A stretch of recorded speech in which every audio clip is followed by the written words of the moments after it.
Olá, iniciamos agora a parte de utilização de dados moleculares dentro de programas de melhoramento animal.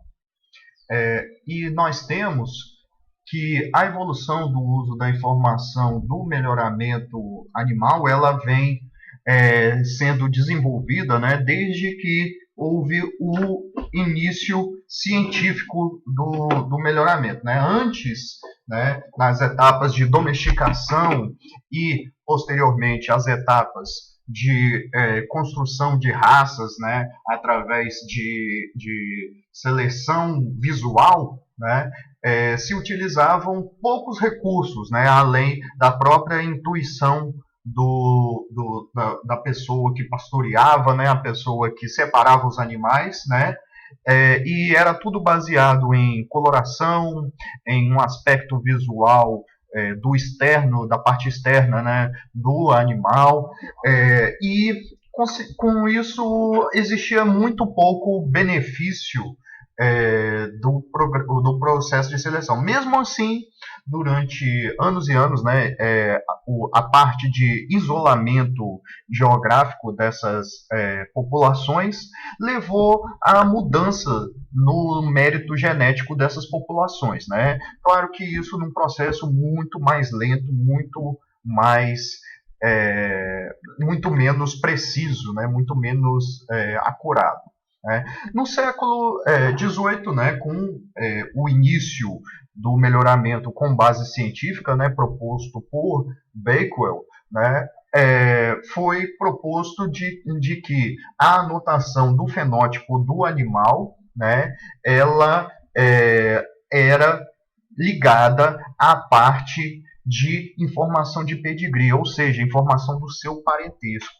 Assim como também a questão dos testes de progênie, né, e da comparação do mérito gerado pelos reprodutores começou a ser levado em conta. Então, tudo isso é o que foi desenvolvido desde o século XVIII até meados, final do século XIX.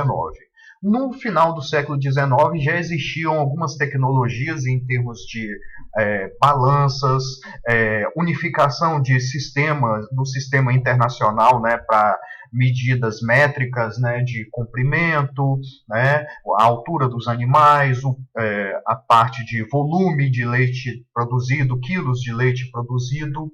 Né? Então existiam balanças com considerável acurácia e precisão. Então existia toda uma situação favorável para que esse melhoramento fosse mais confiável. Né?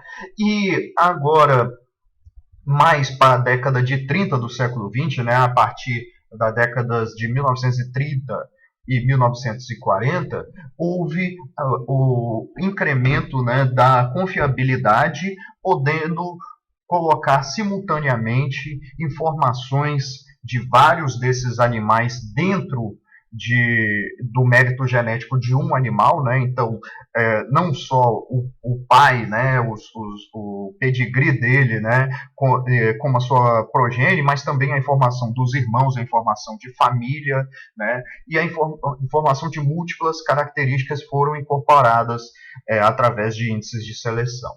Né?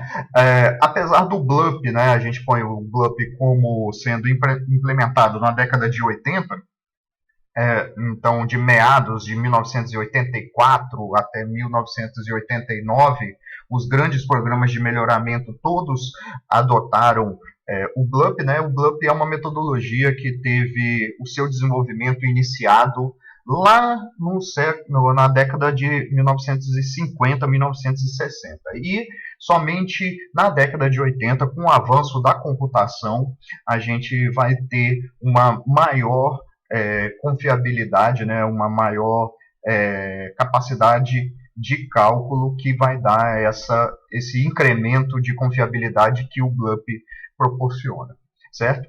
E apesar de técnicas de biologia molecular já terem começado a serem desenvolvidas nas décadas de 60 e 70, né, somente a partir da década de 80 foi possível o começo do estudo do que se chama de marcadores moleculares, né? E na parte de melhoramento animal foi implementada o que se chama de seleção assistida por marcadores, ou seja, marcadores que são usados especificamente para identificar genes de interesse da produção animal.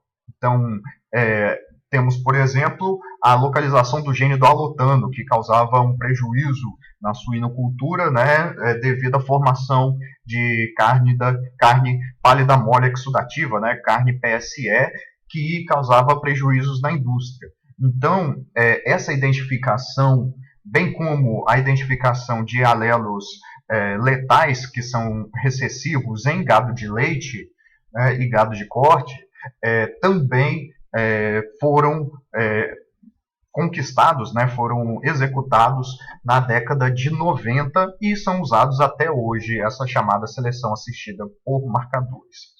E nós temos, por fim, que agora no século XXI, né, mais precisamente aí, a partir do ano de 2008, depois da montagem, né, e do sequenciamento completo do genoma dos bovinos, dos suínos, das aves, né, das principais espécies de interesse zootécnico, a gente tem que a seleção a partir de informação completa do genoma, né, ou uma amostragem densa dessa cobertura do genoma, ela é implementada. Então, antes de definir o que é a seleção assistida por marcadores e a seleção genômica, né, ambas utilizam a informação diretamente do DNA, a gente vai precisar definir o que é um marcador molecular. Então, a gente tem que o marcador molecular é a detecção de uma molécula que está presente no organismo do animal e que ela está estatisticamente associada a um fenótipo de interesse. Então, a gente poderia dizer que marcador, por exemplo, existem marcadores que são marcadores fenotípicos. Então, se você visualizar, por exemplo, a cor do pelo do animal e tentar fazer uma associação da cor do pelo com maior produção, você teria um marcador fenotípico, ou seja, um marcador que depende apenas do fenótipo, né, da observação direta, para fazer essa associação. É claro que marcadores fenotípicos são muito pouco eficientes, porque você tem uma variação muito grande, por exemplo, na produção de leite ou na taxa de crescimento de animais de pelo vermelho, assim como tem também uma variação muito grande para animais de pelo preto. Né? Então, a partir da década de 50 e de 60, foi proposto marcadores moleculares. Os primeiros marcadores moleculares utilizados eram chamados marcadores de proteínas. Então, se fazia por um método de laboratório a identificação de proteínas, e aqueles animais que produziam determinada proteína, potencialmente eles eram melhores fisiologicamente, né? Isso na época foi conhecido como seleção ou melhoramento fisiológico dos animais.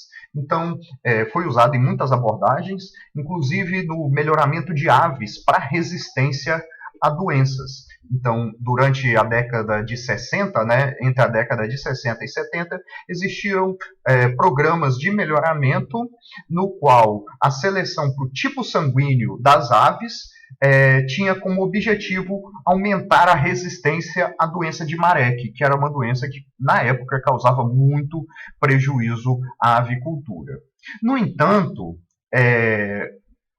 paralelamente, né, a gente vai ter o desenvolvimento das vacinas. O melhoramento com base no tipo sanguíneo não era muito eficiente e não dava uma garantia de imunidade à doença. E a vacina chegou a ser produzida em massa já na década de 70 e a um custo muito baixo. O motivo pelo qual esse melhoramento baseado no marcador, né, que é o tipo sanguíneo, né, as proteínas do sangue, não foram muito efetivos. Então, surgiu meio que um desestímulo, um desânimo para o uso de marcadores moleculares. Até que, na década de 80, foram desenvolvidos os primeiros métodos marcadores de DNA, ou assim chamados marcadores genéticos. E o marcador genético ele se baseia numa propriedade muito importante da genética, que é a ligação gênica. Então, um marcador, na verdade, é um trecho do DNA que, através de uma técnica laboratorial, ele é facilmente identificável dentro do laboratório.